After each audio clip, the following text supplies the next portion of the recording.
പ്രാർത്ഥിക്കുക. കർത്താവായ ദൈവമേ,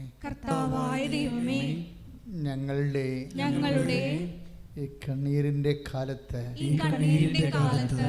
നിന്റെ കയ്യില് മുറുകെ പിടിക്കുവാൻ പ്രത്യേകം ക്ഷണിച്ചതിന് നന്ദി പറയുന്നു. കർത്താവേ, നിന്റെ കൃപകള് എന്നിലേക്ക് ആവഹിക്കാൻ ആവശ്യമായ രീതിയിൽ ആത്മീയമായി നീ എന്റെ കുടുംബത്തെ ഒരുക്കണമേ. എന്റെ ജീവിതത്തെ നീ പുനഃക്രമീകരിക്കണമേ. അമ്മേ പരിശുദ്ധമ്മേ, ദൈവമാതാവേ, എല്ലാം തികഞ്ഞ ആത്മചൈതന്യമേ, യേശുവിനെ അനുഗ്രഹിക്കാൻ, യേശുവിനെ ലോകത്തിന് കൊടുക്കാൻ, ആദ്യം യേശുവിനെ സ്വീകരിക്കുവാൻ,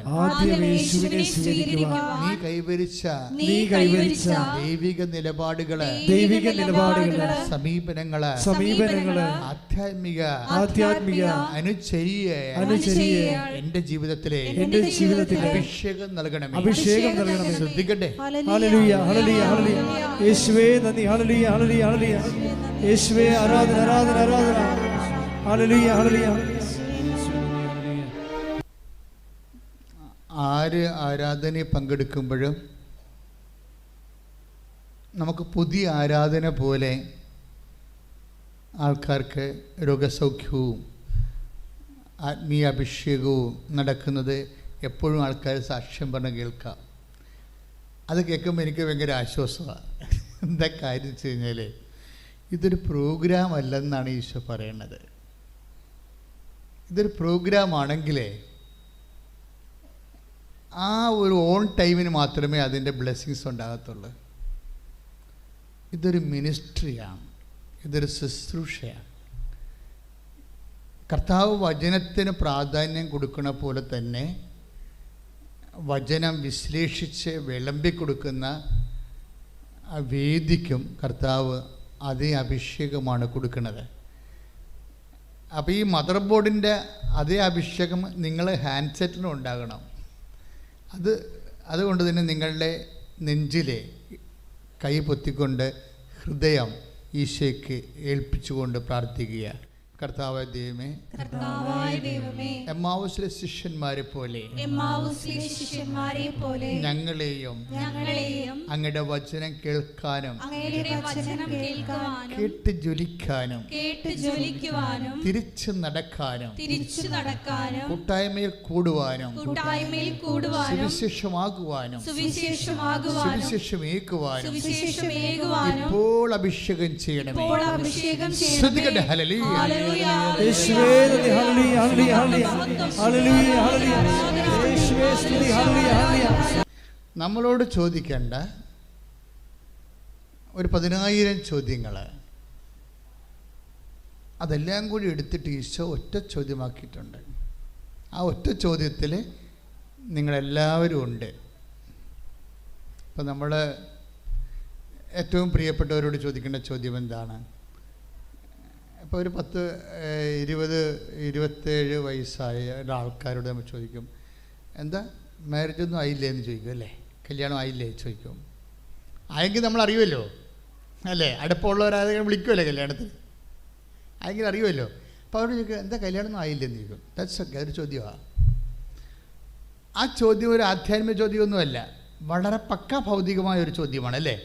നമ്മുടെ ജീവിതത്തെ ബാധിക്കുന്ന ഒരു ഫണ്ടമെൻ്റൽ ക്വസ്റ്റ്യനാണത്.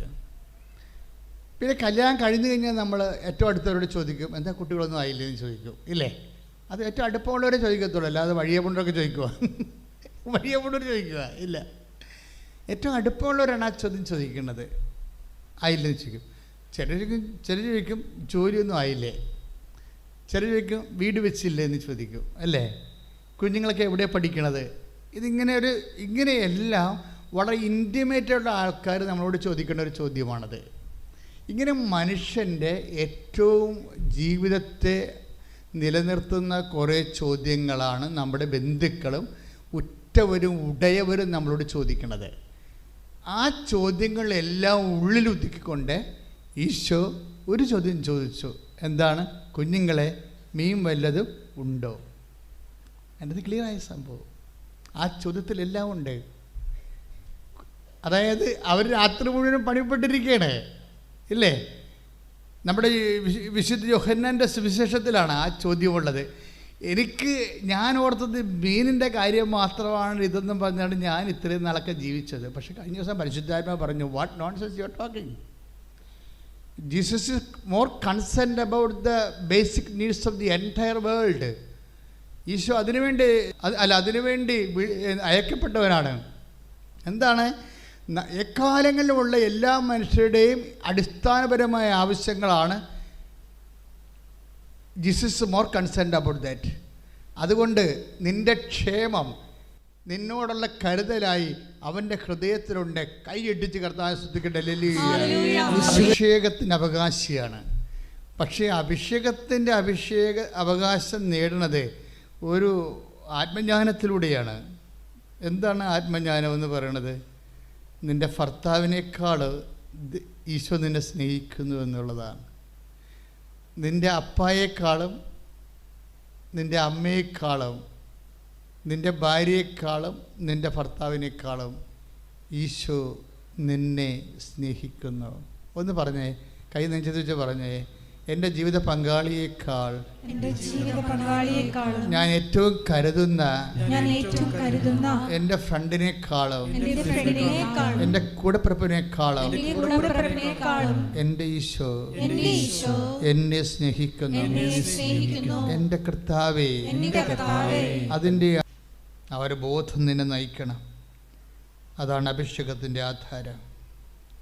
കിഡ്നി രോഗികൾ നടുവിൽ കൈവെക്കുക, കിഡ്നിയിൽ കൈവെക്കുക. നിൻ്റെ ക്രിയാറ്റിൻ നോർമലാകാൻ ഈശോ ആശീർവദിക്കുന്ന സമയമാണ്. ഉദരത്തിൽ സിസ്റ്റുള്ളവർ, PCOD-ക്കാർ, ഗർഭാശയത്തിൽ കുരുക്കളുള്ളവർ, ഫെല്ലോപ്പിയൻ ട്യൂബിൽ ബ്ലോക്കുള്ളവർ, ട്യൂബിൽ ഗർഭം ധരിച്ചിട്ടൊരു ട്യൂബ് എടുത്ത് കളഞ്ഞവർ, ബാക്കി അവശേഷിക്കുന്നൊരു ട്യൂബ് കൊണ്ട് ഒരു കുഞ്ഞിനെ ഗർഭം ധരിക്കാൻ വേണ്ടി കണ്ണീരിട്ട് പ്രാർത്ഥിക്കുന്നവർ വയറ്റിൽ കൈവച്ച് പ്രാർത്ഥിക്കട്ടെ. എൻ്റെ മക്കൾ സ്തുതിക്കട്ടെ, ശക്തമായി സ്തുതിക്കട്ടെ.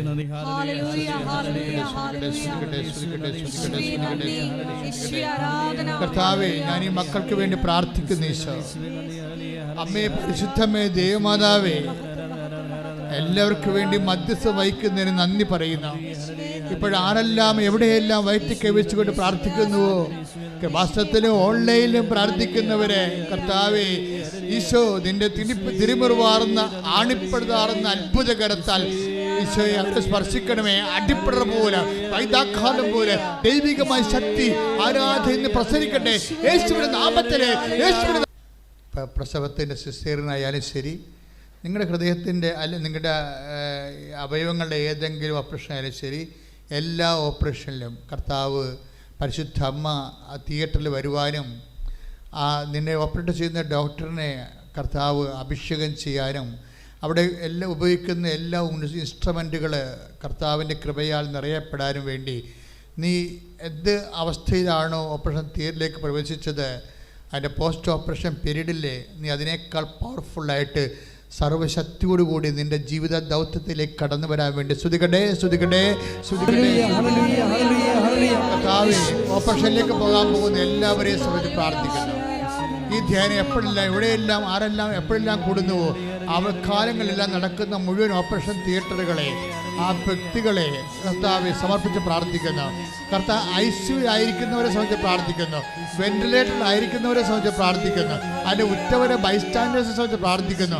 എൻ്റെ കർത്താവെ, ഒരു മറുപടി കിട്ടാതെ എല്ലാം ഇങ്ങനെ മെഷീനിലേക്ക് നോക്കിക്കൊണ്ട് വേദനിച്ച് കവണ്ട് നോർമലായോ എന്ന് വിചാരിച്ചുകൊണ്ട് വേദനിച്ചിരിക്കുന്ന ബന്ധുക്കളെ സംബന്ധിച്ച് പ്രാർത്ഥിക്കുന്നു. അവരെ കൈകാര്യം ചെയ്യുന്ന ഡോക്ടർമാരെ സംബന്ധിച്ച് പ്രാർത്ഥിക്കുന്നു. യേശു ക്രിസ്തുവിന്റെ ഉന്നതമായ കാറ്റ് വീശി അടിക്കട്ടെ, യേശു ക്രിസ്തുവിന്റെ പരിശുദ്ധാത്മായ കാറ്റ് വീശി അടിക്കട്ടെ. കർത്താവേ, റൂഹ എന്ന് പറഞ്ഞുകൊണ്ട് ലോകത്തിന് ജീവൻ നൽകിയ പരിശുദ്ധാത്മാവിന്റെ ശക്തിവിശേഷം ജീവൻ സമൃദ്ധമായി നൽകുന്ന യേശു ക്രിസ്തുവിന്റെ പരിപാലനം നിന്നെ അഭിഷേകം ചെയ്യട്ടെ.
പിടിക്കണം, തള്ളവിരലിൽ നിന്ന് പിടിക്കണം, കാലിൻ്റെ തള്ളവിരലെ പിടിക്കണം. പിന്നെ ഒരു കൈ കൊണ്ട്, ഇടത് കൈ കൊണ്ട് കാലിൻ്റെ ഒരു തള്ളവിരലെ പിടിക്കണം. വലത് കൈ നിൻ്റെ ഉച്ചിയിൽ വെക്കണം. ഉച്ചി മുതൽ ഉള്ളംകാല് വരെ നിൻ്റെ അവയവങ്ങളിലുള്ള കർത്താവിൻ്റെ വിശുദ്ധമായ രക്തം കയറി ഇറങ്ങാൻ വേണ്ടി പ്രാർത്ഥിക്കണം.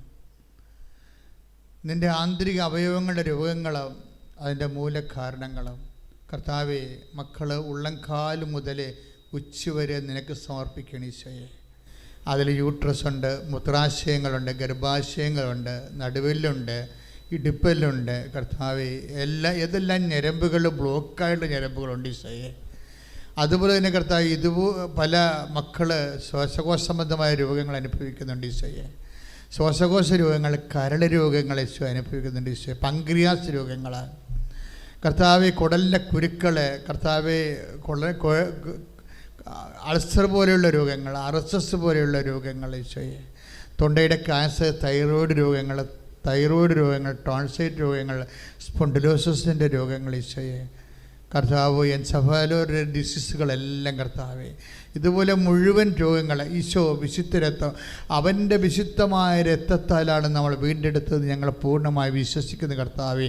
ആ വിശുദ്ധമായ രക്തം കർത്താവെ, ഉള്ളംകാല് മുതൽ എല്ലാ കാലഘട്ടത്തിലേക്കാളും ഏറ്റവും വലിയ ഔഷധമായ യേശുക്രിസ്തുവിൻ്റെ വിശുദ്ധ രക്തം, ആത്മാവിനെപ്പോലും കഴുകി വിശുദ്ധീകരിച്ച കർത്താവിൻ്റെ രക്തത്താൽ കർത്താവെ, രോഗികളെ ഇപ്പോൾ അഭിഷേകം ചെയ്യണമേ. കണ്ണിന് കാഴ്ചക്കുറവുള്ളവരെ, ചെവിക്ക് കേൾവിക്കുറവുള്ളവർ, സംസാരിക്കാൻ നിവൃത്തിയില്ലാത്ത കർത്താവെ, ഗർഭമില്ലാത്ത മക്കൾ കർത്താവ്, ഗർഭിണിയാകാൻ പറ്റാത്ത മാനസികാവസ്ഥകളുള്ളവർ, ശാരീരിക അവസ്ഥയുള്ളവർ കർത്താവെ, അവരെല്ലാം നീ സ്പർശിക്കണമേ എന്ന് പ്രാർത്ഥിക്കുന്നു.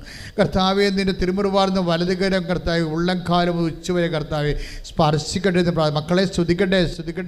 എൻ്റെ കർത്താവിൻ്റെ ഉന്നതമായ നാമത്തിലെ, സഭയുടെ അധികാരത്തിലെ, കുരിശിൻ്റെ അടയാളത്തിൽ, എൻ്റെ കർത്താവിൻ്റെ ഉന്നതമായ നാമത്തിലെ, സഭയുടെ അധികാരത്തിൽ, എൻ്റെ കർത്താവിൻ്റെ ഉന്നതമായ നാമത്തിലെ, സഭയുടെ അധികാരത്തിൽ, കുരിശിൻ്റെ അടയാളത്തിൽ 36 കൊല്ലം അർപ്പിച്ച കുർബാനയുടെ ശക്തിയായ കൃപാസന അൾത്താരെ, ജീവനോടെ പ്രത്യക്ഷപ്പെട്ട പരിശുദ്ധ അമ്മയുടെ പ്രത്യേക മാധ്യസ്ഥത്താൽ മാരക രോഗങ്ങൾ, തീരാവേദികൾ, ജീവിത ദുരിതങ്ങൾ യേശുക്രിസ്തുവിന്റെ നാമത്തിൽ മാറട്ടെ.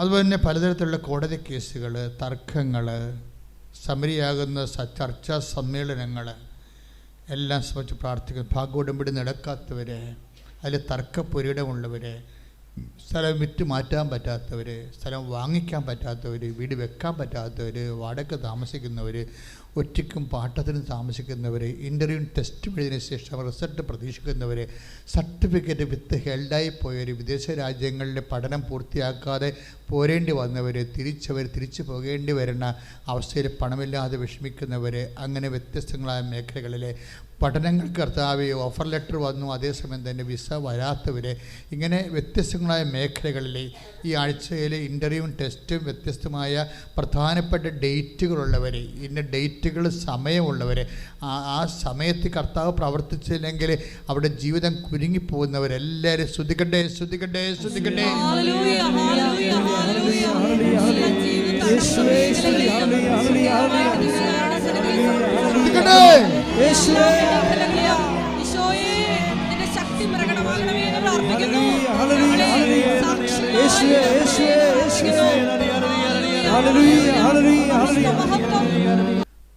കൈ നീട്ടാൻ പറ്റത്തില്ലല്ലോ, എൻ്റെ കൈ ഇങ്ങനെ കുറുകി കൂടി ഇരിക്കില്ലേ.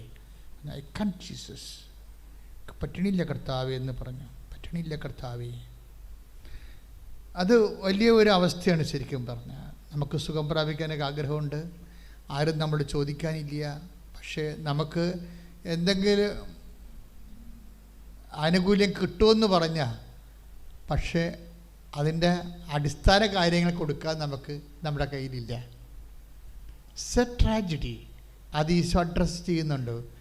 That is our credit. അത് വെച്ച് കഴിഞ്ഞാൽ നിങ്ങൾക്കറിയാമല്ലോ, ഇപ്പോൾ ഒരു ബാങ്കുകാരെ നമുക്ക് ലോൺ തരാമെന്ന് പറഞ്ഞു വിചാരിച്ചു, അല്ലെ ഗവൺമെൻറ് തന്നെ നമുക്ക് സ്കീമിൽ പെടുത്തി വീട് വെച്ച് തരാം, 3-1 നിങ്ങൾ എടുക്കണമെന്ന് പറഞ്ഞു. അങ്ങനെയല്ലേ സ്കീമൊക്കെ വരണത്, അല്ലേ? അടുത്തതൊക്കെ കെട്ടിക്കാണിക്കണമെന്നൊക്കെ പറയും.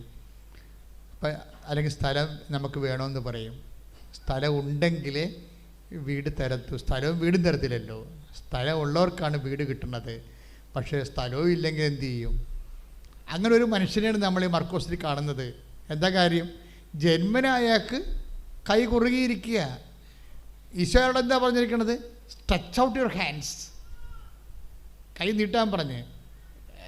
ജന്മന കുറുകി ഇരിക്കണതിൽ എങ്ങനെ നീട്ടാൻ പറ്റും? അയാൾക്ക് അയാളുടെ കോൺട്രിബ്യൂഷൻ കൊടുക്കാൻ പറ്റണില്ല. This is the situation. അയാൾക്ക് ആനുകൂല്യം കിട്ടാൻ പോകുന്നു, അനുഗ്രഹം കിട്ടാൻ പോകുന്നു, പക്ഷെ പുള്ളിയുടെ ഭാഗത്തുനിന്ന് ഒരു കോൺട്രിബ്യൂഷൻ കൊടുക്കാൻ ഇയാൾക്കില്ല. അങ്ങനെ 10,000 പ്രാർത്ഥിക്കുന്നുണ്ട്. മർക്കോസിൻ്റെ സുവിശേഷത്തിൽ 3:2 മത്തായിയുടെ സുവിശേഷത്തിൽ 19:9 ശുശ്രൂഷ ഉള്ളത്, ഭാഗമുള്ളത്. കൈ സൂക്ഷിച്ചു പോയ മനുഷ്യൻ. ആ കൈ സൂക്ഷിച്ചു പോയ മനുഷ്യനാണത്. ഇപ്പോൾ പരിശുദ്ധാത്മാവ് ഈ വചനം തന്നുകൊണ്ടാണ് നമുക്കിത് നോക്കേണ്ടി വന്നത്. ആ കൈ സൂക്ഷിച്ചു പോയ മനുഷ്യൻ്റെ മെസ്സേജാണ് ഇപ്പോൾ പരിശുദ്ധാത്മാവ് കൈമാറുന്നത്. പക്ഷേ അയാൾ ജന്മന കൈ സൂക്ഷിച്ചു പോയി, അല്ലെ വെറുതെ കൈ സൂക്ഷിച്ചു പോയി, കാറാപകടത്തിൽപ്പെട്ട് കൈ സൂക്ഷിച്ചു പോകത്തില്ല. ഇത് ജന്മന കൈ സൂക്ഷിച്ചു പോയ ആളാണ്. പാരമ്പര്യമായിട്ട് സ്വത്തില്ല, പാരമ്പര്യമായിട്ടില്ലേക്ക്, പാരമ്പര്യമായിട്ട് അയാൾക്ക് കൈ സൂക്ഷിച്ചിരിക്കുകയാണ്. ചില ആൾക്കാർ പാരമ്പര്യമായിട്ട് സ്വത്തില്ലാത്ത ആൾക്കാരില്ലേ, പാരമ്പര്യമായിട്ട് ബുദ്ധി കുറവുള്ള ആൾക്കാരുണ്ട്, പാരമ്പര്യമായിട്ട് കുറേ പഠിക്കാൻ കഴിവില്ലാത്ത, പഠനം പാരമ്പര്യമായിട്ട് അങ്ങനെ കുറേ കുറവുള്ള ആൾക്കാരുണ്ട്. ഇവരെ ഈശോ അഡ്രസ്സ് ചെയ്യുന്നതാണ് ഈ മർത്തായിയുടെ സുവിശേഷം 12:9. അവനെ ഈശോ നോക്കി 12:9 എന്താ പറയുന്നത്? യേശു അവിടെ നിന്ന് യാത്ര തിരിച്ച് അവരുടെ സിനഗോഗയിലെത്തി. അവിടെ കൈ സൂക്ഷിച്ച ഒരുവനുണ്ടായിരുന്നു. യേശുവിൽ കുറ്റമാരോപിക്കാൻ വേണ്ടി അവൻ രോഗശാന്തി നൽകുമോ എന്നറിയാം. അത് വേറൊരു വിഷയം. അതിനുശേഷം അവസാനം വരേണ്ടത്, അവൻ പറഞ്ഞു, നിങ്ങളിൽ ആരാണ് തൻ്റെ ആട് ശാപത്തിൽ കുഴിയിൽ വീണാൽ പിടിച്ചു കയറ്റാത്തത്? അവിടെയാണ് പ്രശ്നം. എന്ന് വെച്ച് കഴിഞ്ഞാൽ അതാണ് അതിന് മറുപടി പറയണത്. അവിടെ യേശു കുറ്റം ആരോപിക്കാൻ വേണ്ടി, ഇവൻ രോഗശാന്തി നൽകുമോ ഇല്ലയോ എന്നറിയാൻ വേണ്ടി, അവനെ പരീക്ഷിക്കാൻ വേണ്ടി ഒരു പറ്റം ആൾക്കാർ നിൽക്കുന്നുണ്ട്. പക്ഷേ ഈ കൈ സൂക്ഷിച്ചു പോയ മനുഷ്യനെ അവനോട് സ്ട്രെച്ച് ഔട്ട് യുവർ ഹാൻഡ്സ് എന്ന് പറയുന്നുണ്ട് ഈശോ. കൈ നീട്ടാൻ പറയുന്നുണ്ട്. മത്തായി 12:13. നമുക്കറിയാമല്ലോ, കൈ സൂക്ഷിച്ചു പോയതിനോട് എത്ര കൈ നീട്ടിയാലും നീട്ടുന്നതിനൊക്കെ ഒരു പരിമിതിയുണ്ട്, അല്ലേ? കൈ സൂക്ഷിച്ചു പോയി. അപ്പോഴേ പിന്നെ എന്താണ് അവിടെ സംഭവിക്കാൻ സാധ്യതയുള്ളത്? എന്നെ നിങ്ങൾ ശ്രദ്ധിക്കൂ. കർത്താവ് സംസാരിക്കുകയാണ്. അതുകൊണ്ടാണ് ഈ ആരാധന അഭിഷേകമാകണത്. ഇത് ഞാൻ പഠിച്ച വചനമല്ല, ഈ ചിന്തിച്ച പോലും ഇരിക്കുന്ന വചനമല്ല, ഇപ്പം ഈ തന്ന വചനമാണ്. എന്താ പ്രശ്നം വെച്ചാൽ, കൈ സൂക്ഷിച്ചു പോയതിനോട് കൈ നീട്ടാൻ ഈശോ പറയുകയാണ്. അവനെന്തുമാത്രം നീട്ടാൻ പറ്റും? പരിമിതിയുണ്ട്. അപ്പം പിന്നെ അവിടെ എന്താണ് ഒരു ഓപ്ഷൻ ഉള്ളത്? എന്താണ്? കൈ സൂക്ഷിച്ചു പോയി കൈ നീട്ടാൻ പറ്റണില്ല. പിന്നെ എന്താണ് ഓപ്ഷൻ ഉള്ളത്? കർത്താവ് ഒരു ഓപ്ഷൻ കണ്ടുപിടിക്കും. എന്താണ്? നിൻ്റെ കൈ നീട്ടാൻ പറ്റണില്ല. That means you lost your merit. ഉടമ്പടി വർക്ക് ചെയ്യേണ്ടത് എങ്ങനെയാണ്? മെറിറ്റ് ആൻഡ് ഗ്രേസിലാണ് വർക്ക് ചെയ്യേണ്ടത്. യോഗ്യതയും അതുപോലെ തന്നെ കൃപയും. കൈ സൂക്ഷിച്ചു പോയ മനുഷ്യനോട് കൈ നീട്ടാൻ പറയുകയാണ്. പക്ഷേ അയാൾക്ക് മെറിറ്റില്ല, ജന്മനെ കൈ സൂക്ഷിച്ച് പോയിരിക്കുകയാണ്. പിന്നെ അവിടുത്തെ പ്രൊവിഷൻ എന്താ? പിന്നെ സാധ്യത എന്താ? പണമില്ല, വിദ്യാഭ്യാസമില്ല, അല്ലെങ്കിൽ റെക്കമെൻഡ് ചെയ്യാൻ ആരുമില്ല. ഇങ്ങനെ പല കാര്യങ്ങൾക്കും പരിമിതികൾ, ജീവിതത്തിൻ്റെ പരിമിതികളുണ്ട്. We lost our merit by birth. ജന്മനായി ഇങ്ങനെ കുറേ സാഹചര്യങ്ങൾ നമുക്കില്ല. അപ്പോൾ കൈ സൂക്ഷിച്ചു പോയ മനുഷ്യൻ്റെ അവസ്ഥ അതാണ്. പക്ഷെ അവരുടെ കൈ നീട്ടാൻ പറഞ്ഞിരിക്കുന്നു. അവൻ പറയണത് ഐ കാൻ ജീസസ്, പറ്റണില്ല. അവൻ നീട്ടാൻ ശ്രമിക്കുന്നുണ്ട് ബൈബിളിൽ, പക്ഷേ ഈശോ പറയും നടക്കത്തില്ല. പിന്നെ എന്താണ് ഒരു ഓപ്ഷൻ? എന്താ? അതിനാണ് ഈശോ പറയണത് 12. അതിനൊരു ഈശോ മറുപടി അവൻ പറഞ്ഞു, നിങ്ങൾ 12:11 മത്തായിയുടെ സുവിശേഷം ഏറ്റു പറഞ്ഞു. അവൻ പറഞ്ഞു നിങ്ങളിൽ ആരാണ് തൻ്റെ ആട് കുഴിയിൽ വീണാൽ പിടിച്ചു കയറ്റാത്തത്? പിടിച്ചു കയറ്റണമെങ്കിൽ കൈ വേണ്ടേ? അത് ആരുടെ കയ്യിലാണ്? ആടിൻ്റെ കൈയാണോ? അല്ല, ദൈവത്തിൻ്റെ കൈ. നിൻ്റെ കൈ സൂക്ഷിച്ചാൽ ദൈവത്തിൻ്റെ കൈ നിന്നിലേക്ക് നീണ്ടുവരും. അപ്പോഴും നമുക്ക് മനസ്സിലാക്കുന്ന ഒരു സത്യമുണ്ട്. ഇതിൻ്റെ അകത്ത് ഒരു പ്രൊവിഷനില്ലേ? ഇപ്പം നിൻ്റെ ഇൻവെസ്റ്റ്മെൻറ്റ്, നിൻ്റെ ഒരു ഷെയർ ഇടാൻ നിനക്ക് പറ്റണില്ലെന്ന് വിചാരിച്ചോ? മെറിറ്റില്ല നിനക്ക്. അപ്പോൾ അതിനെ കർത്താവിനോട് തുറന്ന് പറയാം, എനിക്ക് ആ മേഖലയിൽ പഠിച്ചിട്ട് മനസ്സിലാകണില്ലെന്ന് നീ പറയണം. ചില പറയത്തില്ല, അച്ഛാ ഇനി ഞാൻ എന്ത് പഠിക്കുമോ, എനിക്കിപ്പോൾ 4-ാമത്തെ പ്രാവശ്യമാണ് ഞാൻ ഈ OETക്ക് സ്പീക്കിങ് പോണത്, ഇനി എനിക്ക് പറയാൻ എൻ്റെ ആത്മവിശ്വാസം പോയെന്നാണ് പറഞ്ഞവർ.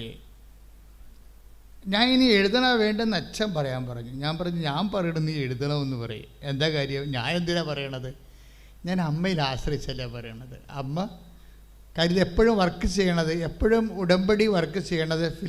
നമുക്കറിയാം ബൈബിളിൽ ഇപ്പം ദൈവത്തിൽ നമുക്ക് കിട്ടുന്ന ആനുകൂല്യങ്ങൾ, ദൈവത്തിൽ നമുക്ക് കിട്ടുന്ന ഫേവേഴ്സ്. ചില അച്ഛന്മാരെന്നോട് വളരെ വിമർശനാത്മകമായി ചോദിക്കും, നിങ്ങളിതെന്താ പ്രോഫിറ്റ് തിയോളജിയാണ് പറയണത്, സമ്പന്നരുടെ ദൈവശാസ്ത്രമാണ് പറയണത്, എപ്പോഴും ആനുകൂല്യങ്ങൾ അനുഗ്രഹങ്ങളെക്കുറിച്ചാണ് പറയണമെന്ന് ചോദിക്കും. അപ്പോൾ ഞാനവരോട് പറയും, നിങ്ങളത് കൃത്യമായിട്ട് ഫോളോ ചെയ്യാത്തത് കൊണ്ടാണ് നിങ്ങൾക്ക് അങ്ങനെ തോന്നണത്. കാര്യം ബൈബിള് ജനത്തിൻ്റെ അടിസ്ഥാന വിഷയങ്ങളെ അവഗണിച്ചുകൊണ്ട് ഒരു സൈദ്ധാന്തിക മേഖലയിലല്ല വർക്ക് ചെയ്യണത്. ഇപ്പം കുഞ്ഞുങ്ങളെ എന്ന് ചോദിച്ചിട്ട് ഈശോ എന്താ ചോദിക്കണത്, മീൻ വല്ലതും ഉണ്ടോ? അതാണ് സംഭവം. അതാണ് mind of God. Mind of God എന്ന് പറയണത് മനുഷ്യൻ്റെ അടിസ്ഥാന ആവശ്യങ്ങളെ അവഗണിച്ചുകൊണ്ട് ഒരു ആധ്യാത്മികത ബൈബിൾ പ്രൊമോട്ട് ചെയ്യണില്ല. കുഞ്ഞുങ്ങളെ മീൻ വല്ലതും ഉണ്ടോ? നമ്മളുടെ ഒരു അവസ്ഥ എന്താണെന്ന് കർത്താവിൻ്റെ തിരുസന്നിധിയിൽ പറയാനുള്ള ഒരു സാധ്യത ഈശോ ക്രിയേറ്റ് ചെയ്യുന്നുണ്ട്. നമ്മുടെ ഒരു അവസ്ഥ ദൈവ തിരുസന്നിധിയിൽ ഷെയർ ചെയ്യാനുള്ള ഒരു സാധ്യത ഈശോ ക്രിയേറ്റ് ചെയ്യാൻ. അല്ലെങ്കിൽ മിണ്ടാണ്ടോടെ നിന്നാൽ പോരെ. വള്ളത്തിൽ ജോലി ചെയ്യുന്ന ആൾക്കാരോട് വെളുപ്പാങ്കാലത്ത് മീൻ വല്ലതും ഉണ്ടോ എന്ന് ചോദിക്കണത് അത്രയ്ക്ക് വലിയ വളരെ പേഴ്സണലായിട്ടുള്ള ആൾക്കാരോട് മാത്രമേ അങ്ങനെ ചോദിക്കത്തുള്ളൂ. It is അണ്ടർസ്റ്റുഡാണ്. അപ്പോൾ അവർ അതിൻ്റെ അകത്ത് പറയാൻ എന്താണ്, കർത്താവേ ഞങ്ങൾ രാത്രി മുഴുവനും അധ്വാനിച്ചു. അതല്ലേ 21:6 എന്താ പറയണത്? രാത്രി മുഴുവനും ഒന്ന് പറഞ്ഞേ. രാത്രി മുഴുവനും അധ്വാനിച്ചിട്ടും ഞങ്ങൾക്ക് ഒന്നും കിട്ടിയില്ല. ഇത് തന്നെയാണ് പിള്ളേര് വന്നിവിടെ പറയണത് പരീക്ഷയ്ക്ക്. അച്ഛാ രാത്രി മുഴുവൻ പഠിച്ചിട്ടും ഇപ്പത്തെ തലയിൽ ഒന്നും ഇല്ലെന്ന് പറയും. ഇതല്ലേ സെയിം തിങ് അല്ലേ? രാത്രി മുഴുവൻ അധ്വാനിച്ചിട്ട് ഞങ്ങൾക്ക് ഒന്നും കിട്ടിയില്ല എന്ന് പറയുമ്പോൾ ഞാൻ കുഞ്ഞുങ്ങളെ ഇവിടെ നിർത്തിയിട്ട് കാശ് രൂപ വെഞ്ചരിച്ച് കൊടുക്കും. എല്ലാവർക്കും, പ്രൊഫഷണൽ എല്ലാ പരീക്ഷക്കാർക്കും കൊടുക്കും, എല്ലാ ദിവസവും കൊടുക്കും. എന്താ കൊടുക്കണമെന്ന് വെച്ച് കഴിഞ്ഞാൽ ഇൻ കേസ് ഇവർക്ക് മെറിറ്റ് പോയാലും ഗ്രേസ് വർക്ക് ചെയ്യണം. ഇപ്പം ഞാനിവിടെ പറഞ്ഞു കൊടുക്കും, ഇൻ കേസ് മെറിറ്റ് പോയാൽ, മെറിറ്റ് എന്ന് പറഞ്ഞാൽ തന്നെ ഇപ്പം തന്നെ ഇന്നലെ ഒരു കൊച്ച് പരീക്ഷയ്ക്ക് പ്രാർത്ഥിച്ചുകൊണ്ട് നിൽക്കുന്ന സമയത്ത് ഉരുണ്ട് പടച്ച് താഴെ വീണ്. അപ്പം എൻ്റെ തലയിലൊക്കെ പൊട്ടി. അപ്പം ഞങ്ങൾ അപ്പം തന്നെ ആശുപത്രി കൊണ്ടുപോയി സ്റ്റിച്ചൊക്കെ ഇട്ട് കൊണ്ടുവന്ന് രണ്ടാമത് പ്രാർത്ഥിച്ചിട്ട് ആളെ ഇവിടുന്ന് തന്നെ കാറ് വിളിച്ച് കൃപാസനത്തിൽ നിന്ന് ചിലവെടുത്ത് അവരെ കുഞ്ഞിനെ കൊണ്ട് ആക്കി. പക്ഷേ ആൾ ഓക്കെയാണ്, ഒരു പ്രശ്നമില്ല. മനുഷ്യന്മാരായി കഴിയുമ്പോൾ ഇതുപോലെ എന്തെങ്കിലുമൊക്കെ മെരിറ്റ് പോകും, നമുക്ക് കാണിച്ചു തന്നെ. അപ്പം ഞാൻ അവരോട് പറയുന്നത്, ഇതല്ലേ ഇതിപ്പോൾ കാഷ്വാലിറ്റി ഇവിടെ നമ്മുടെ മുമ്പിൽ വന്ന് സംഭവിച്ചതുകൊണ്ട് നമുക്കത് ഞങ്ങൾ സുന്ദരമായിട്ടത് കൈകാര്യം ചെയ്ത് സന്തോഷം. കാര്യം ഇവിടെ നിങ്ങളിവിടെ ഇരിക്കുന്നുണ്ടെങ്കിൽ നിങ്ങളെ ഓരോരുത്തർക്കും ഞങ്ങൾ കടപ്പെട്ടവരാണ്. എന്നുവെച്ചാൽ എന്തെങ്കിലും അസ്വസ്ഥത ഉണ്ടെങ്കിൽ ഞങ്ങൾ അതിൻ്റെ റിസ്ക് എടുക്കും, ഒരു സംശയമില്ല കാര്യത്തിൽ. അതിൻ്റെ അപ്പം ഫോളോ അപ്പ് ചെയ്യും ആ വ്യക്തിയെ. അപ്പം അങ്ങനെ കാര്യം ഒത്തിരി ജനങ്ങൾ വരുന്ന സ്ഥലമല്ലേ. അപ്പോൾ നമ്മുടെ കാര്യമൊന്നും അല്ലെന്നും പറഞ്ഞുകൊണ്ട് നമ്മളെ അവോയ്ഡ് ചെയ്യത്തൊന്നുമില്ല. അപ്പം അതുകൊണ്ട് പക്ഷേ റിപ്പോർട്ട് ചെയ്യാവുന്നേ ഉള്ളൂ. ചിലത് ഇപ്പോൾ ഇത് ഞങ്ങൾ കണ്ടതുകൊണ്ട് ഉടനെ അത് ആക്ട് ചെയ്തതാണ്. റിപ്പോർട്ട് ചെയ്യാൻ നമുക്ക് അറിയത്തില്ലല്ലോ. അച്ഛൻ പറഞ്ഞു വരുന്നതിൻ്റെ കാരണം ഇതാണ്. അതായത് അങ്ങനെ ഒരു സിറ്റുവേഷൻസാണ് പരീക്ഷയ്ക്ക് തലേ ദിവസം ഉണ്ടായെന്ന് വിചാരിച്ചോ. അപ്പോൾ ഞാൻ പറയുന്നത് നിങ്ങൾ പരീക്ഷ എഴുതണമെന്ന് പറയും. എന്താ കാര്യം? മെറിറ്റേ പോയിട്ടുള്ളൂ, നമ്മുടെ യോഗ്യതയെ പോയിട്ടുള്ളൂ. എല്ലാ വിഷയങ്ങൾക്കും മെറിറ്റും ഉണ്ടാവും, ഗ്രേസും ഉണ്ടാവും. ഉടമ്പടി വർക്ക് ചെയ്യണത് എപ്പോഴും ഗ്രേസ് ആയിരിക്കും. അതുകൊണ്ടാണ് ഉടമ്പടി തന്നെയല്ല ബൈബിളിലെ ഫേവേഴ്സ് ആൻഡ് ഗ്രേസസ് വർക്ക് ചെയ്യണത് not by merit but by grace. എന്ന് വെച്ച് കഴിഞ്ഞാൽ എഫേസ്യൻസ് 2:8 നിങ്ങളുടെ യോഗ്യതയാലല്ല ദൈവത്തിൻ്റെ കൃപ കൊണ്ടു. ഇതിൻ്റെ ബേസിക് ഫോർമുലയാണ്, ഉടമ്പടിയുടെ ബേസിക് ഫോർമുലയാണ്.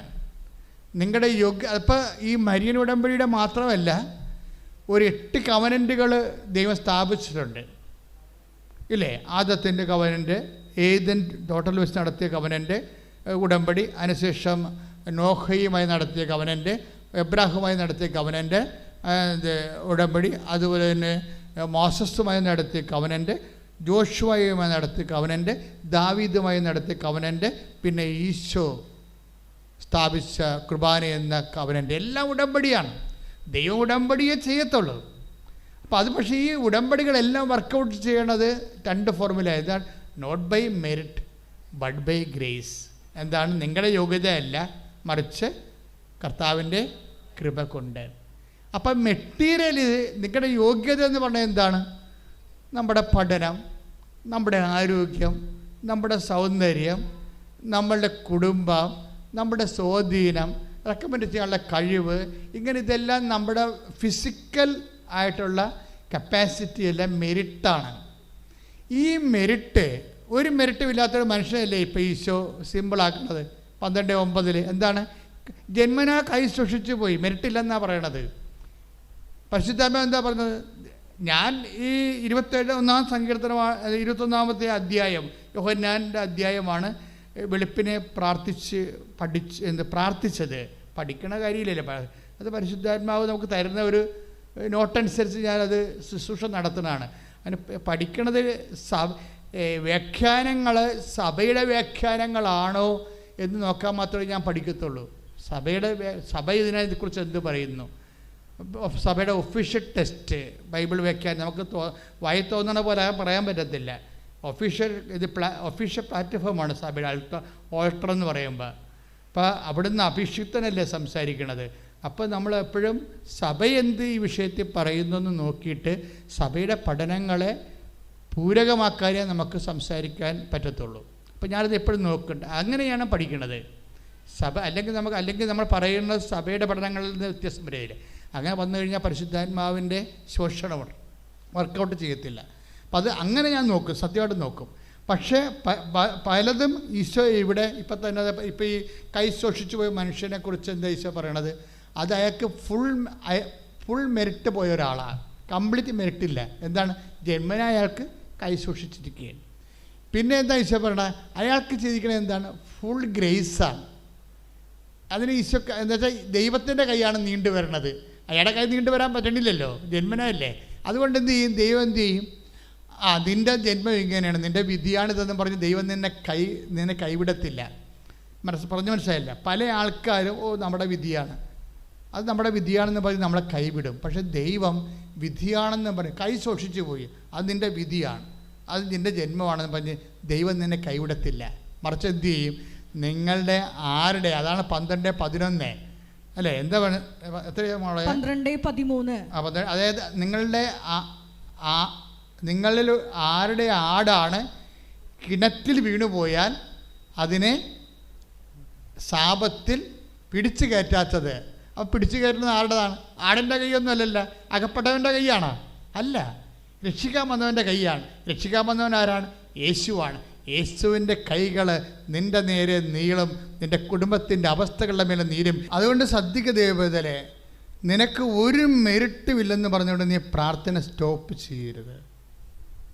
ഇപ്പം ചിലർ ഉടമ്പടി എടുത്തിട്ടും അവർക്കറിയാം, അവർക്ക് വയസ്സ് 47 ഇനിയിപ്പോൾ ഏത് പെണ്ണിനെ കെട്ടാനാണ്. ആൾക്കാരുടെയൊക്കെ മനസ്സിലിരിക്കണതാണ്.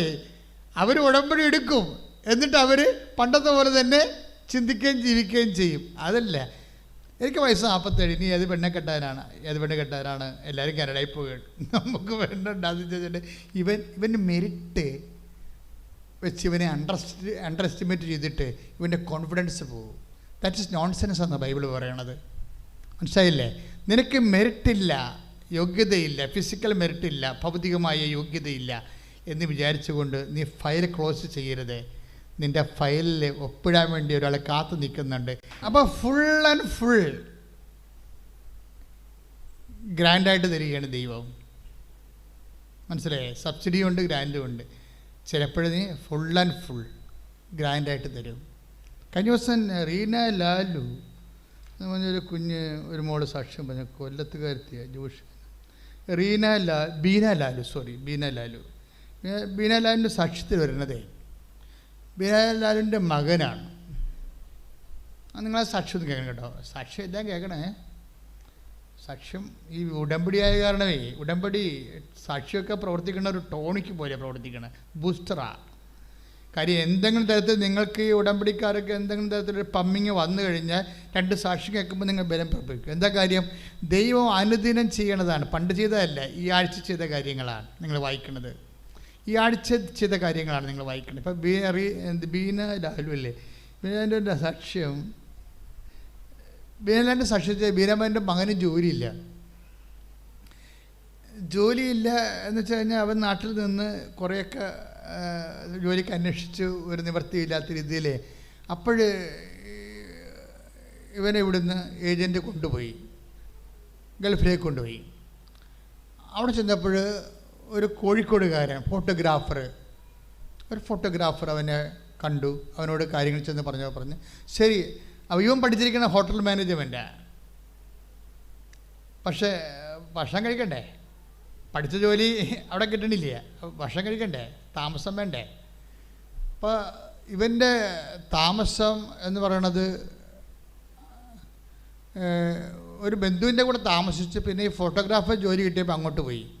പക്ഷേ 1 മാസം ജോലി എടുത്തപ്പോൾ ഫോട്ടോഗ്രാഫർ, പുള്ളി ഇതൊരു കൃഷിയായിട്ട് ചെയ്യുന്ന ആളാണ്. ആൾക്കാരെ കൊണ്ടുപോവുക, 1 മാസം നിർത്തുക, വിസ കൊടുക്കുക, എന്നിട്ട് 1 മാസം കഴിയുമ്പോൾ പറഞ്ഞു വിടുക, എന്നിട്ട് വിസയുടെ കാശ് 1 ലക്ഷം ചോദിച്ച് ഇവൻ്റെ പുറകെ നടക്കുക, അല്ലെങ്കിൽ അവർ കേസിൽ കൊടുക്കുക, ഇങ്ങനെ കാശുണ്ടാക്കുന്ന ഒരാളാണ്.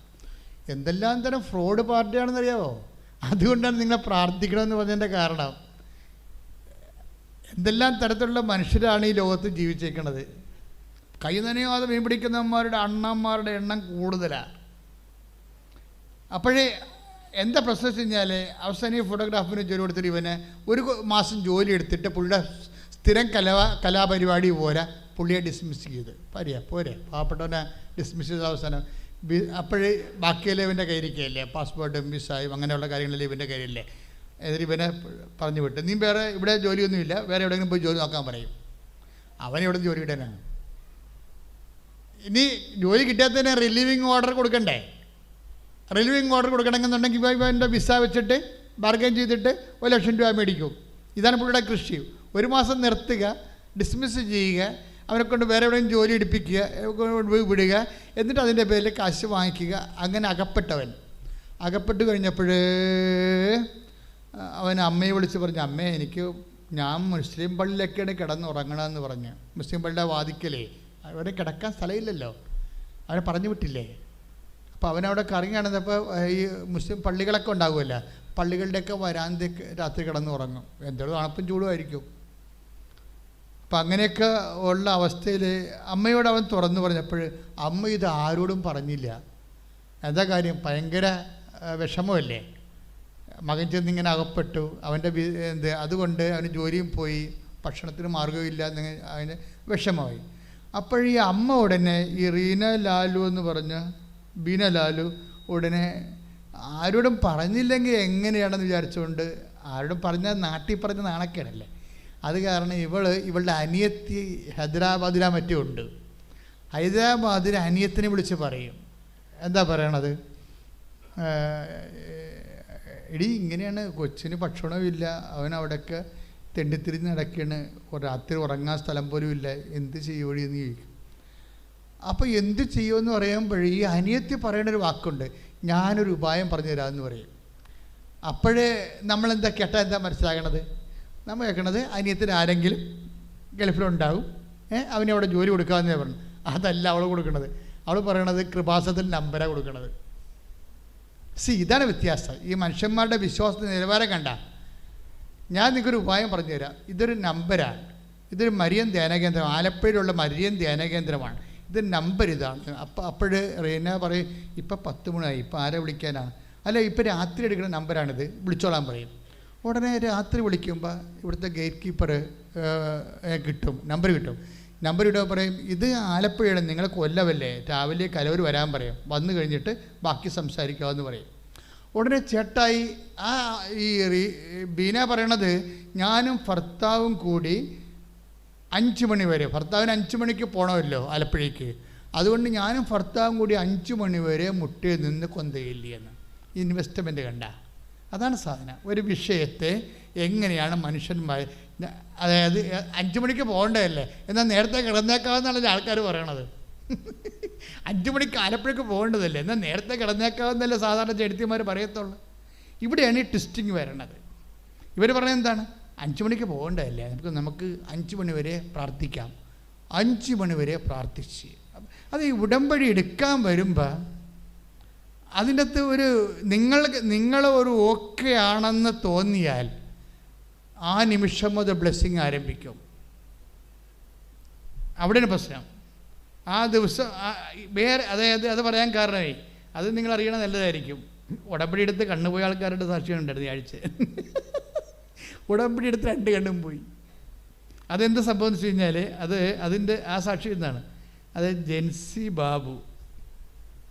ബാബു എന്നും പറഞ്ഞ് ഒരു മാർത്താമ്മ ചേച്ചിയാണ്. മാർത്താമ്മ ചേച്ചി ഉടമ്പടി എടുത്ത് അത് ഈ ആഴ്ചത്തെ സാക്ഷിയാണ്. ഉടമ്പടി എടുത്ത് വീട്ടിൽ പോയി അവർ ആത്മാർത്ഥമായിട്ട് ആ സാക്ഷ്യം പറയുന്നുണ്ട് കേട്ടോ. അതായത് അവർ പറഞ്ഞ ഇതാണ്, ഞാൻ ഉടമ്പടി എടുത്തു, നേർച്ച കെട്ടി, കാശുരും കിട്ടി, അതൊക്കെ ഞാൻ കെട്ടി മലയിലിട്ട് അങ്ങനെ നടന്ന്, പിന്നെ എൻ്റെ മകളുടെ കല്യാണമായി പോയി, ഞാൻ പിന്നെ കല്യാണമൊക്കെ ആയിട്ട് മകനുമൊക്കെ ആയിട്ട് കുറേ ഷോപ്പിങ്ങൊക്കെ നടത്തി ഉടമ്പടി മറന്നുപോയെന്ന്. അത് അവരങ്ങനെ, ഞാനവരെ കളിയാക്കിയില്ല, അവരെങ്ങനെ ഇവിടെ നിന്ന് പറഞ്ഞതാണ്. ഉടമ്പടി എടുത്ത് തിരിയൊക്കെ കൊണ്ടുപോയി പാകത്ത് വെച്ച്, എന്നിട്ട് ഉടനെ മകളുടെ കല്യാണമായി. മാതാവ് കല്യാണം നടത്തിയിട്ട് അതിന് നന്ദി പോലും പറഞ്ഞില്ല. അത് ഓട്ടോമാറ്റിക്കായിട്ട് സംഭവിച്ചതായിട്ടാണ് അവർ കരുതിയത്. അതുകൊണ്ട് കല്യാണമൊക്കെ അടിച്ചുപൊളിച്ച് നടത്തി സൂപ്പർ കല്യാണമാണെന്നൊക്കെ അവർ പറയുന്നുണ്ട്. അതിനിടയ്ക്ക് മരുമകനും മകളും ഒക്കെ ആയിട്ട് ഈ മാളുകളിൽ കറങ്ങി നടക്കുകയായിരുന്നു കുറേ നാൾ. അങ്ങനെ പിന്നെ സാധാരണ ആസ് യൂഷ്വൽ ഇടയ്ക്കൊക്കെ ബൈബിളൊക്കെ വായിക്കും. ഒരു ദിവസം ഈ ഡിസംബർ 7-ാം തീയതി മാതാവിൻ്റെ പ്രത്യക്ഷീകരണ ദിവസം വന്നപ്പോൾ ഇവർക്കൊരു മൈഗ്രെയിൻ വന്ന്, അതോട് 2 കാഴ്ചയും പോയി കണ്ണിൻ്റെ. അവരത് എടുത്തു പറയുന്നുണ്ട്, മാതാവിൻ്റെ പ്രത്യക്ഷീകരണ ദിവസം എൻ്റെ കാഴ്ച പോയെന്ന്. പക്ഷേ ആ ഒരു വിഷയം കൈകാര്യം ചെയ്യുന്ന രീതികൾ ഭയങ്കര രസമാണ്.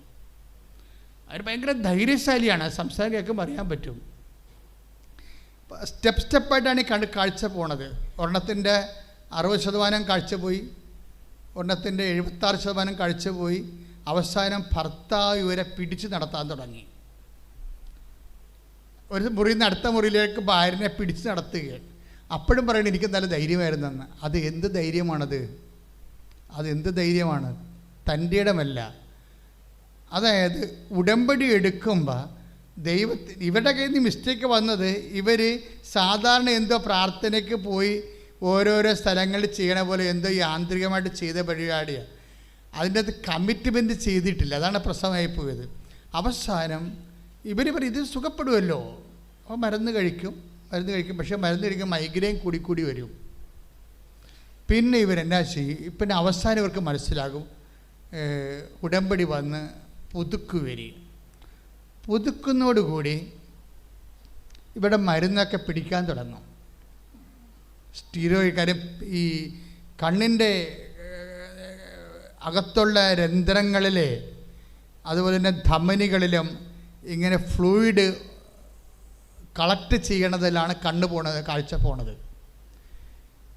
അവർ ഉടമ്പടി പുതുക്കി കഴിയുമ്പോൾ പൂർണ്ണമായിട്ട് മെഡിക്കേഷനുണ്ട്, പൂർണ്ണമായിട്ട് കണ്ണ് തെളിയുക തന്നെയല്ല. ഡോക്ടർ പറഞ്ഞു ഇതിന് ഇഞ്ചക്ഷൻ ഇടക്കിടക്ക് എടുത്തുകൊണ്ടിരിക്കണമെന്ന് പറഞ്ഞു. പക്ഷേ ഇവർ ഇപ്പോൾ ഒരു ഇഞ്ചക്ഷനും ഇല്ല, മരുന്നുമില്ലാതെ കണ്ണ് തെളിഞ്ഞിരിക്കണം. Praise the Lord. ആന്തരികമായിട്ട് ഉടമ്പടി ചെയ്ത് ഉള്ള കണ്ണുകൂടി കളയരുതേ. അതിൻ്റെ അകത്ത് കറക്റ്റായിട്ട് ഇൻവെസ്റ്റ് ചെയ്യണം. അതായത് ഇതൊരു പക്ക പ്രെയറാണ്. ബൈബിളിലില്ലാത്ത ഒരു സാധനവും ഞങ്ങൾ ഉടമ്പടി വഴി കൈമാറ്റം ചെയ്തിട്ടില്ല. എല്ലാ നേർച്ച വസ്തുക്കൾ ഉൾപ്പെടെ കഴിഞ്ഞ ദിവസങ്ങളിലൊരു സാക്ഷ്യം ഉണ്ടായിരുന്നത് ആരാണ്? റെനി പത്തനംതിട്ട. നേർച്ച വസ്തുക്കളെന്ന് പറഞ്ഞുകൊണ്ട് ഞാൻ പറഞ്ഞതാണ്. റെനി പത്തനംതിട്ട സാക്ഷ്യം. അവരിവിടെ ഉടമ്പടി എടുത്ത്, അവർ പത്തനംതിട്ടക്കാരിയാണ്. പെട്ടെന്ന് അവർ അബുദാബിയിലാണ് താമസം, ഭർത്താവുമായിട്ട് അവിടെ താമസിക്കുക, കുടുംബമായിട്ട് അവിടെ താമസിക്കുക. അവർ അബുദാബിയിലേക്ക് പോയി. അവർ ഉടമ്പടി എടുത്തിട്ട് അവരെ ശരിക്കും ബാധിച്ചുകൊണ്ടിരുന്ന വിഷയം എന്താണെന്നറിയാമോ? മലത്തിലൂടെ ചോര പോണതാണ് അവിടുത്തെ വിഷയം. പക്ഷേ അത് ജസ്റ്റ് ഒന്ന് സൂചിപ്പിച്ചേ ഉള്ളൂ. ഉടമ്പടിയിൽ മലത്തിൽ നിന്ന് ചോര പോകുന്നു എന്നുള്ളത് സൂചിപ്പിച്ചേ ഉള്ളൂ. അതെന്താ ചെയ്യണമെന്ന് വെച്ച് കഴിഞ്ഞാൽ, ഇവർ നേഴ്സാണ്. അപ്പോൾ അവർക്ക് സയൻസായിട്ട് എന്തായിട്ട് അറിയാം ഈ മലത്തിൽ ഇവിടെ ചോര പോണ എന്താണ്. ചിലപ്പോൾ കുടലില്ല, ആമാശയത്തിൽ എവിടെയെങ്കിലും കുരുക്കളോ സിസ്റ്റോ ഇതൊക്കെ വരുമ്പോൾ അങ്ങനെ വരും. അപ്പം അതുകൊണ്ട് അത് മരുന്നല്ല ഉപയോഗിക്കേണ്ടത്. മനസ്സിലായില്ലേ? ഇങ്ങനെ ഈ മനുഷ്യൻ്റെ ചിന്താധാരകൾ മനസ്സിലായി. മെറിറ്റിൻ്റെ പ്രോബ്ലം വരണത് അത് മെറിറ്റിലാണ് അവരെടുത്തത്. ആ സംഭവം മരുന്നല്ലേ ഉപയോഗിക്കേണ്ടത്.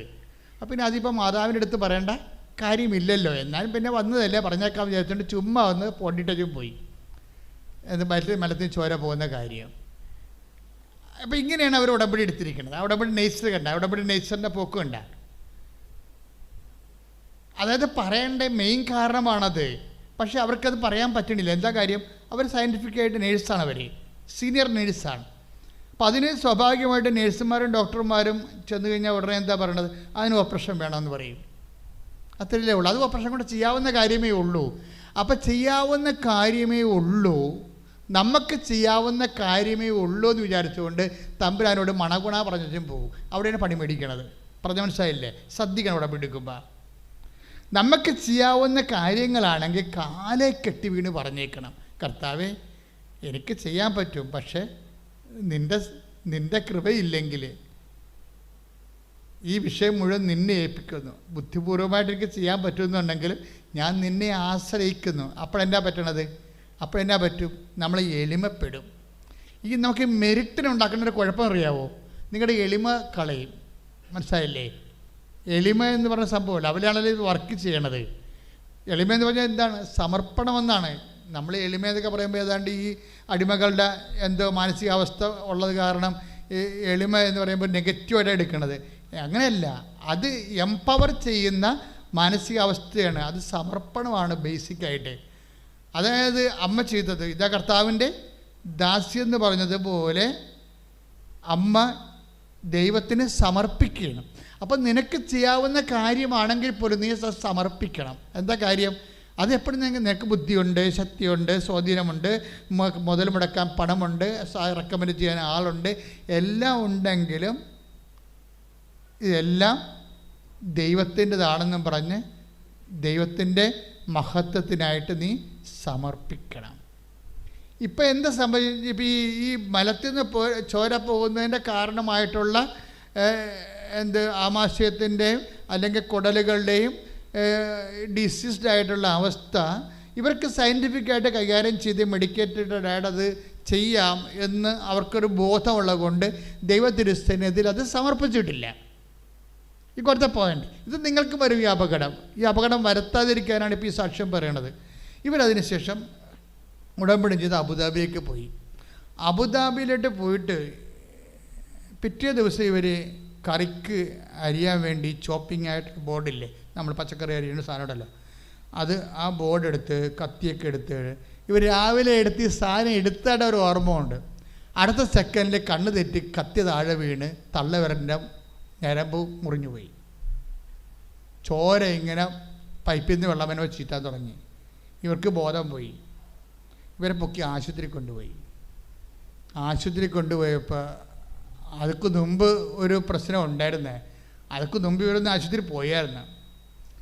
ആശുപത്രി പോയപ്പോൾ ഡോക്ടർ ഇവരുടെ മലത്തിൽ നിന്ന് ചോര പോകുന്ന കാര്യത്തെക്കുറിച്ച് ഡോക്ടർ സംസാരിച്ചായിരുന്നു.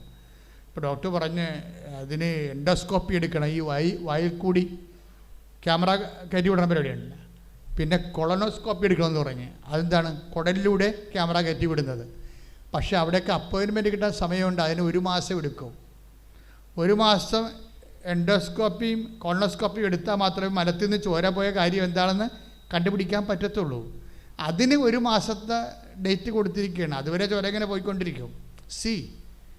നിങ്ങൾ ഈ മെറിറ്റിലേക്കൊക്കെ പോകുമ്പോൾ ഉണ്ടാകുന്ന അതിൻ്റേതായിട്ടുള്ള ഒരു പരാധീനതയുണ്ട്. നിങ്ങൾക്ക് ബുദ്ധിയുണ്ട്, ബോധമുണ്ട്, അറിവുണ്ട്, പണമുണ്ട് എന്നൊക്കെ പറഞ്ഞിട്ട് നിങ്ങൾ അവിടെ ദൈവത്തെ അവോയ്ഡ് ചെയ്യരുത്. ദൈവത്തെ അവോയ്ഡ് ചെയ്യുന്നുണ്ടോ എന്ന് എപ്പോഴും ഇൻസ്പെക്ട് ചെയ്തുകൊണ്ടിരിക്കണം. നിങ്ങളുടെ കലിബറ്, നിങ്ങളുടെ കഴിവ്, നിങ്ങളുടെ കഴിവ് ദൈവത്തെ അറിയാതെയോ അവബോധ തലത്തിലോ ദൈവത്തെ അവോയ്ഡ് ചെയ്യുന്നുണ്ടോ എന്ന് എൻ്റെ മക്കളെ ഇടയ്ക്കിടയ്ക്ക് ഇങ്ങനെ ഇൻസ്പെക്ട് ചെയ്തുകൊണ്ടിരിക്കണം. എന്താ കാര്യത്തിൽ അത് ഉടമ്പടിയുടെ ലെവൽ നമ്മൾ നോക്കുകയാണ്. ഇപ്പം ജനറേറ്ററൊക്കെ ഞങ്ങൾ ഇടയ്ക്ക് പോയി അവിടെ മാനേജർ പോയി നോക്കും, ഓയിൽ ലെവൽ കറക്റ്റാണോ എന്ന് നോക്കും. അത് കാറ് നോക്കത്തില്ലേ, വെള്ളമുണ്ടോ എന്ന് നമ്മൾ നോക്കത്തില്ലേ. ഇതുപോലെ ദൈവത്തെ അവോയ്ഡ് നമ്മുടെ ജീവിത മണ്ഡലങ്ങളിൽ നമ്മുടെ ബുദ്ധിക്കും കഴിവിനും ചെയ്യാവുന്ന കാര്യങ്ങൾ ദൈവത്തിന് സമർപ്പിക്കാതെ ആ മേഖല ദൈവത്തെ ബ്ലോക്ക് ചെയ്യുന്നുണ്ടോ എന്ന് എൻ്റെ മക്കൾ നോക്കണം.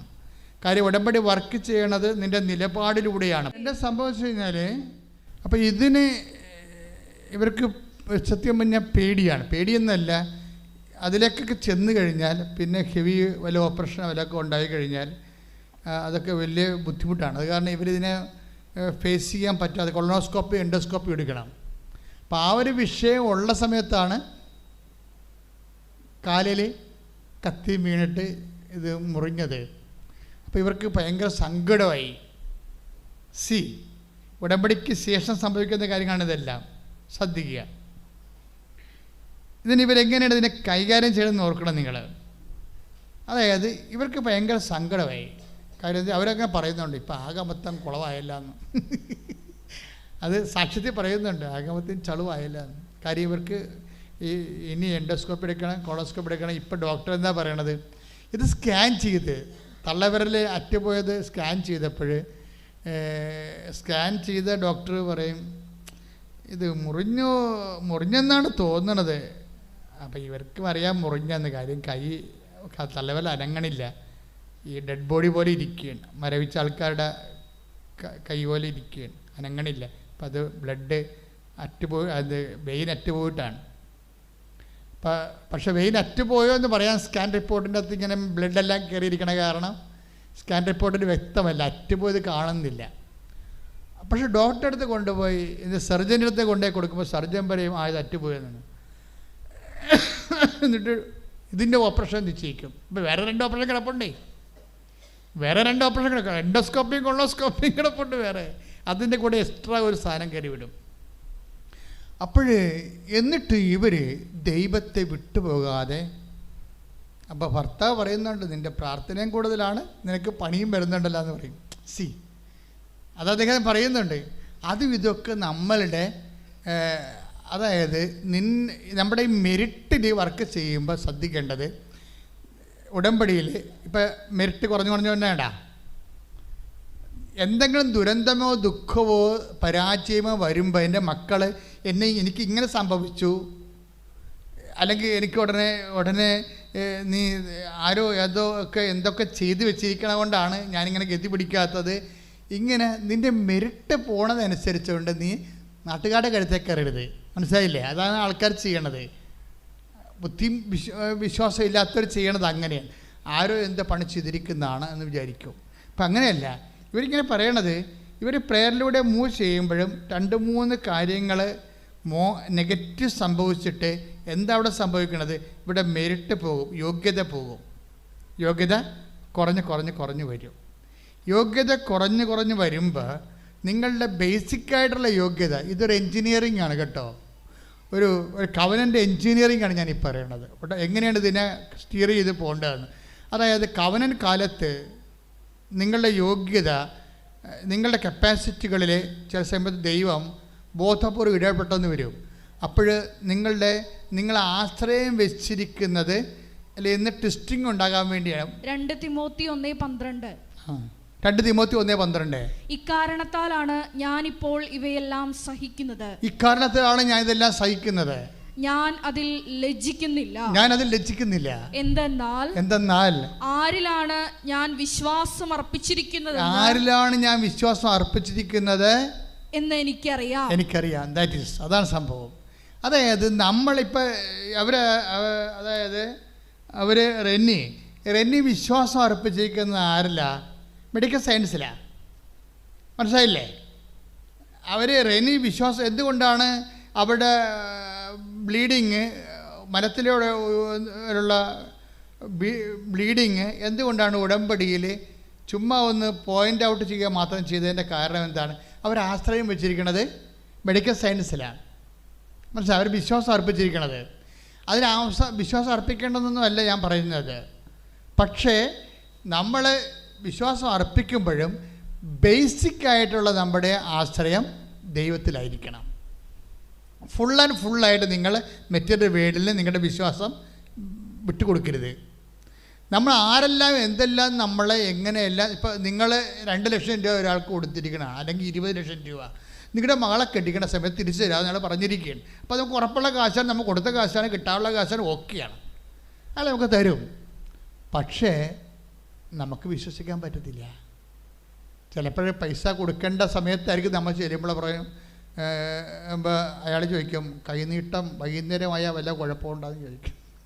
നമ്മുടെ ഈ കോമഡി കേട്ടിട്ടില്ലേ? അതുപോലെ നമ്മൾ ആക്കിക്കളയും. അതെന്താ? നിങ്ങൾ ആശ്രയം വെച്ചിരിക്കുന്ന അയാളുടെ കാശാണ്, അത് നിങ്ങളുടെ കാശ് തന്നെയാണല്ലോ എന്നാണ്. ഇങ്ങനെയുള്ള കോൺഫിഡൻ്റ് ആയിട്ടുള്ള ഒരു അറ്റ്മോസ്ഫിയറാണ് പലരുടെയും സ്ഫോടകാത്മകമായ അവസ്ഥകൾ. നിങ്ങൾക്ക് ഇപ്പം കിട്ടുന്ന നിങ്ങളുടെ കൈപ്പിടിയിലാണെന്ന് പറഞ്ഞാൽ പോലും അതിൻ്റെ ഒരു വശം നിങ്ങൾ ദൈവത്തിൽ തന്നെ സമർപ്പിക്കണം. ആധ്യാത്മിക ജീവിതം എന്ന് പറഞ്ഞാൽ അത് തന്നെയാണ്. നാളെ ഞങ്ങൾ ഇന്ന കടയിൽ പോകും, ഇന്ന പട്ടണത്തിൽ പോകും, ഇന്ന വ്യാപാരം ചെയ്യും, ലാഭമുണ്ടാക്കും, ആർക്കും പറയാം. പക്ഷേ ഒരു ക്രൈസ്തവന് പറയാൻ പറ്റത്തില്ല. അതല്ലേ ഇവിടെ യാക്കോബിൻ്റെ ലേഖനം. നാളെ നിങ്ങൾ ഇന്ന പട്ടണത്തിൽ പോകും, ഇന്ന വ്യാപാരം നടത്തും, ലാഭമുണ്ടാക്കും എന്ന് ആർക്കും പറയാം. പക്ഷേ ഒരു വിശ്വാസിക്ക് പറയാൻ പറ്റത്തില്ല. എന്തുകൊണ്ടാണ്? വിശ്വാസി പറയുമ്പോഴേ അതിൻ്റെ പ്ലേസ്മെൻറ്റ് നോക്കണം. കർത്താവ് മനസ്സാകുന്നെങ്കിൽ എന്ന് കൂട്ടിച്ചേർക്കണം. നിനക്ക് ബുദ്ധിയുണ്ട്, ബോധമുണ്ട്, നിനക്ക് PR കിട്ടാനുള്ള സാഹചര്യമുണ്ട്, നിൻ്റെ ആൾക്കാർ കാനഡയിലെ UK ഉണ്ട്, അല്ലെങ്കിൽ നിനക്ക് PSCയിലാണെങ്കിൽ ശരി, നിനക്ക് പഠിച്ച് പാരമ്പര്യമായി നോക്കുമ്പോൾ എല്ലാത്തിനും റാങ്കിൽ വന്നിരിക്കുന്നതാണ്, അതൊരു മെറിറ്റിൽ നീ കയറിപ്പോകുന്നൊക്കെ നീ പറഞ്ഞാലും നീ ഒരു വിശ്വാസിയാണ് നിനക്ക് പറയരുത്. എന്താ കാര്യം? കർത്താവിനോട് സ്പേസ് ഉണ്ട്, അവിടെ ദൈവഹിതത്തിന് സ്പേസ് ഉണ്ട്. അവിടെ എന്ത് ചെയ്യണം? കർത്താവ് മനസ്സാകുന്നെങ്കിൽ വായിച്ചോളൂ. യാക്കോബ് 4:13-14-15. യാക്കോബ് 4-ാം അധ്യായം 14-15. ഇന്നോ നാളെയോ പറഞ്ഞേ, ഇന്നോ നാളെയോ ഞങ്ങൾ ഇന്ന പട്ടണത്തിൽ പോയി അവിടെ ഒരു വർഷം താമസിച്ച് വ്യാപാരം ചെയ്ത് ലാഭമുണ്ടാക്കുമെന്ന് പ്രഖ്യാപിക്കുന്ന നിങ്ങളോട് ഒന്ന് പറയട്ടെ. നാളത്തെ നിങ്ങളുടെ ജീവിതം എങ്ങനെയുള്ളതായിരിക്കും എന്ന് നിങ്ങൾക്ക് അറിഞ്ഞുകൂടാ. അല്പനേരത്തേക്ക് പ്രത്യക്ഷപ്പെടുകയും അതിനുശേഷം അപ്രത്യക്ഷമാവുകയും ചെയ്യുന്ന മൂടൽമഞ്ഞാണ് നിങ്ങൾ. നിങ്ങൾ ഇങ്ങനെയാണ് പറയേണ്ടത്. ഇതാണ് റൈറ്റ്, ഗോട്ട് ഇറ്റ്. അതായത് നിങ്ങൾ ഇങ്ങനെയാണ് പറയേണ്ടത്. കർത്താവ് മനസ്സാകുന്നെങ്കിൽ ഞങ്ങൾ ജീവിക്കുകയും യഥായുക്തം പ്രവർത്തിക്കുകയും ചെയ്യും. ഇതാണ് സമർപ്പണം. നിങ്ങൾക്ക് കോൺഫിഡൻ്റ് ആയിട്ട് ചെയ്യാൻ പറ്റുന്ന മെറ്റീരിയലായിട്ട് നിങ്ങൾ ഓക്കെ ആയിരിക്കുന്ന കപ്പാസിറ്റി ഉള്ള വിഷയങ്ങളാണെങ്കിൽ പോലും വിൽ ഓഫ് ഗോഡ്, ദൈവ തിരുമനസ്സാണെങ്കിൽ ഞങ്ങളത് ചെയ്യും. അപ്പോൾ ദൈവ തിരുമനസ് ഇതിൻ്റെ ഒരു പാക്കേജിൻ്റെ ഭാഗമാക്കണം. പറഞ്ഞ മനസ്സിലായില്ലേ? ആ മോൾക്ക് റെനിക്ക് പറ്റിയ കുഴപ്പം എന്താ? റെനി ആ ബ്ലീഡിങ്ങിൻ്റെ വിഷയം അവർക്ക് മെഡിക്കൽ സയൻസിൽ അറിയാവുന്ന, അവർ പറയുന്നുണ്ട് സാക്ഷ്യത്തിൽ, മെഡിക്കൽ സയൻസിൻ്റെ അറിയാവുന്ന കൊണ്ട് അതൊരു മെഡിക്കൽ പ്രൊസീഡിങ്സിൻ്റെ ഭാഗമാണല്ലോ എന്ന് വിചാരിച്ചുകൊണ്ട് ഉടമ്പടി പ്രൊസീഡിങ്സിൽ നിന്ന് അത് മാറ്റിക്കളഞ്ഞ് ആ സ്പേസിലില്ല. ദാറ്റ് മീൻസ് അത് അവരുടെ ബേസിക് മെൻറ്റാലിറ്റിയാണ്. ഒരു സിംഗിൾ ഇഷ്യൂസിന് വേണ്ടിയുള്ള ഒരു നടപടിക്രമമല്ല, അവിടെ നിലപാടാണത്. അവർക്ക് ചെയ്യാൻ പറ്റുന്ന കാര്യങ്ങളിൽ ദൈവത്തെ ഉൾപ്പെടുത്തത്തില്ല. That is wrong. അവർക്ക് ബുദ്ധി കൊണ്ടോ പണം കൊണ്ടോ സ്വാധീനം കൊണ്ടോ ആരോഗ്യം കൊണ്ടോ ചെയ്യാൻ പറ്റുന്ന കാര്യങ്ങൾക്ക് ദൈവത്തിന് അവിടെ പ്രൊവിഷനില്ല. അത് ദൈവത്തിൻ്റെതല്ല. ആ വിഷയത്തിൽ ദൈവത്തെ മാറ്റി നിർത്തിയിട്ട് അവർക്ക് മറ്റു തരത്തിലൊന്നും ചെയ്യാൻ പറ്റാത്ത കാര്യങ്ങൾ മാത്രം ദൈവത്തിൻ്റെ സമർപ്പണത്തിൽ കൊണ്ടുവരും. പക്ഷേ എന്താ ദൈവം ഉദ്ദേശിച്ചത്? ഒരു ദൈവ പൈതലാണെങ്കിൽ നിൻ്റെ കഴിവുകേടുകളും എല്ലാം ബേസിക്കായിട്ട് നീ ദൈവത്തിന് ഏൽപ്പിച്ചിട്ട് വേണം നിൻ്റെ ആധ്യാത്മിക ജീവിതം പുനഃക്രമീകരിക്കാൻ. നീ തിരഞ്ഞെടുക്കപ്പെട്ട ആളാണ്, ബേസിക്കായിട്ട് നീ ദൈവത്തിൻ്റെ തിരുസന്നിധിയിലുള്ള ആളാണെങ്കിൽ ദൈവം ഈ വിഷയത്തിൽ ഇടപെടും. റിനുവിന് സംഭവിക്കണ എന്താ? കത്തി വീണു, അപ്പോൾ ഡോക്ടർ പറഞ്ഞൊരു ഓപ്പറേഷൻ വേണ്ടി വരുമെന്ന് പറയും. അപ്പോൾ അവൾക്കത് ബുദ്ധിമുട്ടാണ്. എന്താ കാര്യം എന്താ വെച്ചാൽ ഇത് തള്ളവിരലല്ലേ, അപ്പോൾ വിരൽ അനങ്ങണില്ലേ, അനങ്ങാതെ ഇങ്ങനെ ഇരിക്കണം, വരച്ചിങ്ങനെ ഡെഡ് ബോഡി പോലെ. ഈ നമ്മൾ മോർച്ചറി ചെല്ലുമ്പോൾ കാണുന്നില്ലേ, ഞാൻ കുറേ മോർച്ചറി പോയിട്ടുള്ളതാണ്. അപ്പോൾ ഇത് നമ്മൾ ഈ തലവിരലല്ലേ കെട്ടി വെക്കണത് ആളിൻ്റെ പേര്, അപ്പം അതുപോലെ ഇങ്ങനെ തലവിരൽ ഇരിക്കുക, അനക്കമില്ല. പക്ഷേ ഇത് അപ്പം ഡോക്ടർ, അപ്പോൾ ഇവള് ജപമാല ചെല്ലുന്ന ആളാണ്. ജപമാല ചൊല്ലിക്കൊണ്ട് ഡോക്ടർ ഇപ്പോൾ ഓപ്പറേഷൻ ഡേറ്റ് നിശ്ചയിക്കാൻ പോവുകയാണ്. അപ്പോൾ ഇവിടെ അമ്മയെ വിളിക്കും, പരിശുദ്ധ അമ്മയെ ഓപ്പറേഷൻ വേണ്ടെന്ന് പറയും. അവിടെ സ്പേസായി, അവിടെ ആ സ്പേസിലേക്ക് വരും ആൾ.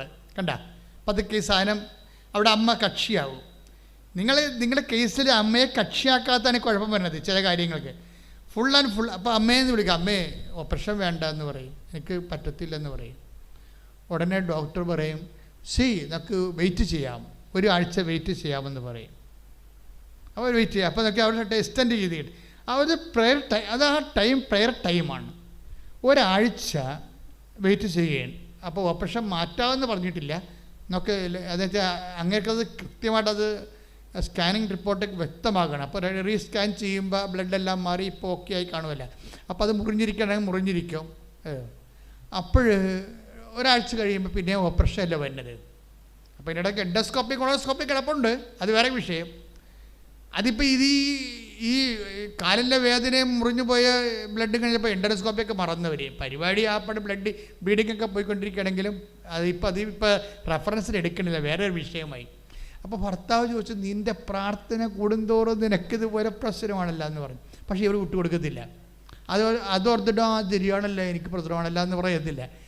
അത് ചില ആൾക്കാരെങ്ങനെ പറയും. കാര്യം നമ്മൾക്ക് എന്തെങ്കിലും ഈടറിവ് സംഭവിക്കുമ്പോഴാണ് നമുക്കറിയാമല്ലോ, നമ്മൾ വെറുതെ കിടന്നാൽ